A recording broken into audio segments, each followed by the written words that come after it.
भारत की growth story लगातार intact है और जब भारत की ग्रोथ स्टोरी इंटैक्ट है तो एनर्जी स्पेस का भी एक बड़ा महत्व यहाँ बन जाता है। अगले 20 साल में इंडिया की ग्रोथ स्टोरी बेहद मजबूत रहने वाली है, जिसके चलते एनर्जी की डिमांड भी मजबूत रहेगी, काफी तेज रहेगी। ये कहना है ओएनजीसी के चेयरमैन अरुण कुमार सिंह का। हमारे संवाददाता प्रकाश प्रियदर्शी से खास बातचीत में उन्होंने और क्या कुछ कहा, आइए आपको दिखाते हैं।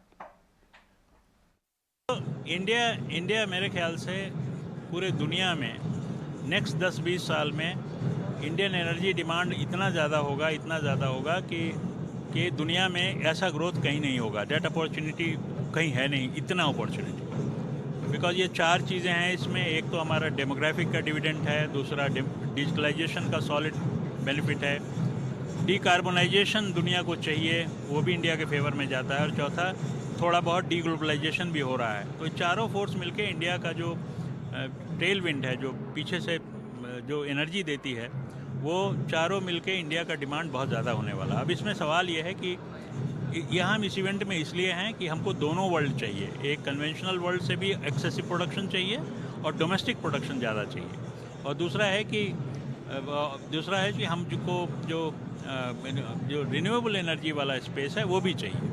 तो दोनों एरिया में हमको इक्वल फोकस करना है। It is not a question of or, it is a question of and here we are for that and to look for partners who can collaborate with us in both the space. कौन कौन से segment में आप partners, क्योंकि ONGC अपने पुराने fields के लिए भी पार्टनर्स सर्च कर रहा है, कुछ कोलैबोरेशन आपने किए भी हैं? नहीं, हम पुराने फील्ड के लिए कुछ नहीं कर रहे हैं, बिकॉज कुछ एरिया हैं जहां हमको पार्टनर की ज़रूरत है, और हम समझते हैं कि वहाँ पार्टनरशिप होने से नॉट ओनली एक्सप्लोरेशन में मदद होगी बल्कि डेवलपमेंट और उसके प्रोडक्शन में भी मदद होगी। तो वो हम एक्सप्लोर कर रहे हैं। तो वो पार्टनरशिप का एक स्पेस है, और दूसरा स्पेस जो रिन्यूएबल के स्पेस में है, particularly hydrogen and all that, वो भी स्पेस में। तो ये दोनों हम इस इवेंट में इस दोनों एंगल से इसको देख रहे हैं कि जो भी कर सकते हैं वो हम करें। ऐसे समय में जब ओएनजीसी के नए चेयरमैन प्रकाश के साथ बात करते हुए नजर आए, और ओएनजीसी को डिस्कस करना ज़रूरी है, और मैं संतोष के साथ ओएनजीसी डिस्कस करूंगा। ओएनजीसी 150 रुपये पर अटका हुआ है, और अगर हम क्रूड का चार्ट भी देखें तो एक बार के लिए समझ में ये आ रहा है, जो चार्ट्स देखते हैं वो ये कह रहे हैं कि शायद ये नियर टर्म में बहुत ओवरसोल्ड हो गया। 76 का लो बनाया था ब्रेंट ने अभी हाल ही में, अभी 80-81 पे है। ये अगर 90 की तरफ जाके स्टेबलाइज करता है crude oil price, MCX crude नहीं, ब्रेंट क्रूड डॉलर टर्म्स वाला, तो ये भी तो ओएनजीसी भी 150 वाला 180 की तरफ एक ट्रेड बनता है। संतोष, आप इस ट्रेड को इनिशिएट करने में इच्छुक हैं हुए या नहीं?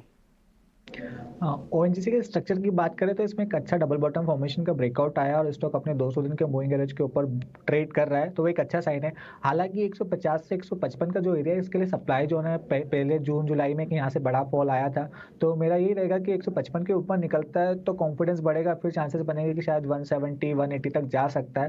तो जो थोड़ा सा कंजर्वेटिवली प्ले करना चाहते हैं वो 155 के ऊपर ही ट्रेड ले। अगर कोई करंट लेवल पर ट्रेड लेता है तो उसके लिए स्टॉप लॉस फिर 200 दिन के मूविंग एवरेज के नीचे का बनता है, जो अराउंड 144 का है। तो अगर कोई फ्रेश ट्रेड लेता है तो 144 का स्टॉप लॉस लगाए और 155 के ऊपर पोजीशन को और ऐड कर सकता है। ओएनजीसी वैसे भी टॉप गेनर रहा था लास्ट वीक, आज इस हफ्ते देखना होगा कैसे फोकस में रहता है।